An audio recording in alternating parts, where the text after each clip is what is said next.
kalau misalnya kemudian menjadi sebuah pertaruhan, kita lihat siapa yang menang, PDIP dan Anies Baswedan atau Pak Jokowi. Menurut Pak Anies siapa yang menang? Ya kan hasil pollingnya udah ada di situ. Hasil pollingnya, polling apa? Satu, quick count ada. Yang kedua, real count per hari ini sudah 100%. Jadi dari situ sudah jelas bahwa yang menang adalah Pram Rano Karno, udah jelas tuh. Itulah pemenang pilkada. Anda tidak ingin mengambil panggungnya Pak Pram dan Bang Rano? Sama sekali tidak. Jadi ini bukan tentang PDIP dan Anies Baswedan di pilkada Jakarta? Ini adalah tentang pemilihan figur, gubernur, wakil gubernur, dan mereka menjadi figur yang dipilih oleh rakyat Jakarta.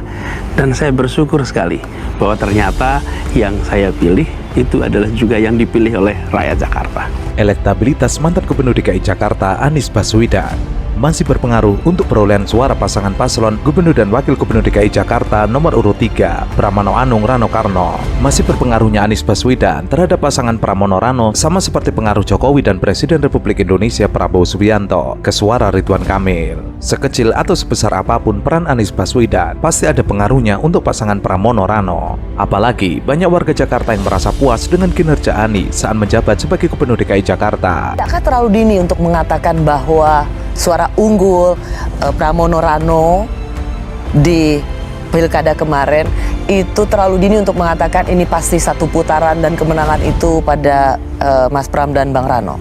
Begini, ketika kita lihat hasil quick count, kemudian hasil real count, lihat apakah ada intervensi tidak di situ.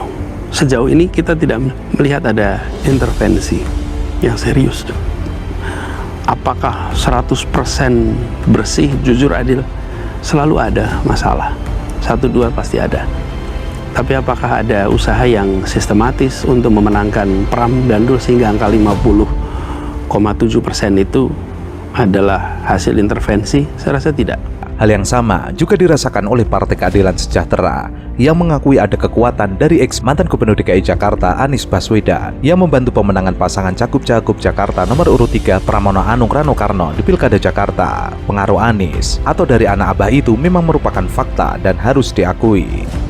Kalau angka 40% itu di atas angka PKS ya. PKS kan kemarin 18%. Dan kami bahagia. Kader, simpatisan bekerja keras memenangkan Ridho, tapi memang faktor Mas Anies yang sangat aktif, unpredictable.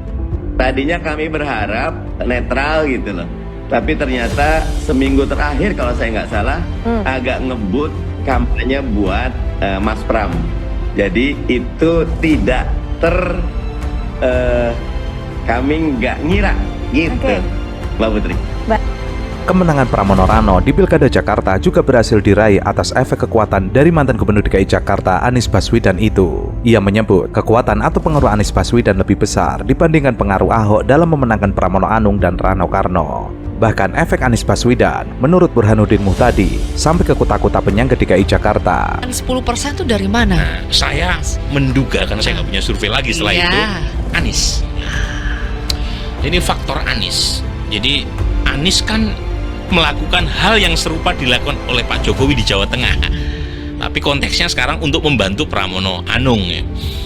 Dan bukan hanya dalam bentuk deklarasi, dia meminta timnya kan untuk kampanye full tim membantu Pramono, termasuk ikut rapat apel akbar pakai baret gitu ya. Jadi efeknya dugaan saya besar. Memang tidak terpotret karena saya nggak punya survei terakhir menjelang pemilu, tetapi ada penambahan dan itu terlihat dari pemilih Muslim Pramono yang naik kencang karena segmen pemilih Anies adalah pemilih Muslim. Nah, dari mana saya mendapatkan informasi itu? Dari exit poll saya. Kan kita punya exit poll. Yang kedua, dari pemilih PKS, pemilih PKB, pemilih Nasdem. Itu yang memilih Pramono Rano Karno di atas 50%. Kemudian situasi hari ini dibilang Pilkada DKI ini memang beda, memang beda. Yang dipilih KTP-nya Jawa Barat, yang mengendorse KTP-nya Solo. Itu loh. Iya kan, Ridwan Kamil dan wakilnya kan KTP-nya Jawa Barat, yang mengendorse kan KTP-nya Jawa Tengah untuk memerintah di Jakarta gitu loh. Ya ini juga harusnya berikutnya menjadi evaluasi kita ke depan ya, untuk pemerintah daerah, gubernur dan sebagainya harus ada aturan lebih ketat. Ya itu satu problem. Nah kalau dibilang Jokowi boleh nggak mengendorse, ya boleh. Kenapa tidak boleh? Boleh-boleh saja. Problemnya kan adalah bahwa siapa sih yang membuat harga lu? Bukan orang lain, diri lu sendiri yang buat harga lu. Artinya Jokowi sedang memberikan harga buat dirinya. Harga buat dirinya seperti apa sebagai mantan presiden? Ya, penerima endorse. Ada kalau di sosmed bilang just tip, jasa titip. Saya titip kota Tegal. Saya titip kota Kediri. Saya titip kota Madiun. Saya titip kotaku. Saya titip provinsi. Saya titip kota Bandung. Politikus PDIP, Adian Apitupulu, menyindir manuver Presiden ke-7 Republik Indonesia, Joko Widodo, yang aktif melakukan kampanye pilkada serentak 2024, terutama di Jawa Tengah dan Jakarta. Adian bahkan menyindir Jokowi mendegradasi diri, yang sebelumnya presiden kini kampanye di kabupaten. Bahkan, Adian mengungkit janji Jokowi yang ingin balik ke Solo usai tidak lagi menjabat sebagai presiden. Menurutnya, janji tersebut tidak terbukti, karena Jokowi memilih ikut kampanye. Ya titip ini ya, saya titip ini. Aduh ampun, sebagai warga negara kayaknya gimana ya punya mantan presiden seperti ini gitu loh. Memangnya tidak ada persoalan-persoalan besar yang harusnya menjadi perhatian lebih besar buat mantan kepala negara. Kan semua orang punya kapasitas ya. Oke, kapasitas Adian ini segini, tenaganya itu cuma segini. Tapi kapasitas mantan presiden itu tenaganya segini. Dengan kapasitas sebesar ini jangan ngurus yang ini. Itu loh. Urus persoalan lain, kemanusiaan, kekerasan, pelanggaran HAM dan sebagainya. Harapan saya begitu gitu loh. Ya tapi kan saya sebagaimana layaknya warga negara yang lain cuma bisa berhenti berharap toh. Faktanya kan tidak seperti itu. Faktanya adalah tenaga seorang mantan presiden dan jaringan luar biasa nasional maupun internasional ternyata dipakai hanya untuk beberapa pilkada, bahkan sampai tingkat kabupaten. Ia menilai, semestinya Jokowi menjadi negarawan yang tindak tanduknya menjadi contoh. Adian menilai langkah Jokowi tidak wajar di tengah lawatan Presiden Prabowo Subianto ke luar negeri. Ia mengingatkan agar Jokowi mestinya mengelus dada dan mengingat posisinya yang bukan lagi presiden dan juga bukan ketua umum partai. Jokowi memang aktif melakukan kampanye selama pelaksanaan Pilkada serentak 2024. Beberapa kali ia muncul di acara kampanye, seperti Lutfi Yassin di Jawa Tengah dan Ridwan Kamil di Jakarta. Bang Dian, KTP-nya mana? Ini kita bicara masalah endorsement, terus bicara tentang KTP. Dapilnya Bogor, dapilnya. KTP-nya kan Bogor. Milih nggak Jakarta? Kalau KTP-nya Bogor, ya kan? Kita jangan ini Pak, Bang Adian. Sorry Bang Adian.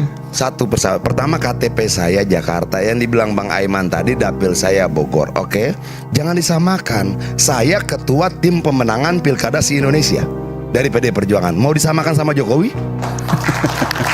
Dia ketua tim pemenangan kalau mana? disamakan jelas tidak sama. Bukan. Jokowi sudah pernah jadi presiden. Dia ya ketua tim pemenangan mana? Negara ini dengan sebagai baik. ketua tim pemenangan pilkada. Itu Bahkan saya bisa berbicara tentang pilkada Aceh, pilkada Sumatera Utara, pilkada Lampung, pilkada Jambi. Nah, itu kan tugasnya. Artinya itu kewenangan yang melekat pada tugas kepartaian saya. Tugas kepartaian. Tapi ini kan kita konteksnya ini adalah endorsement. Ketua tim siapa? Ya kan? Dukungan.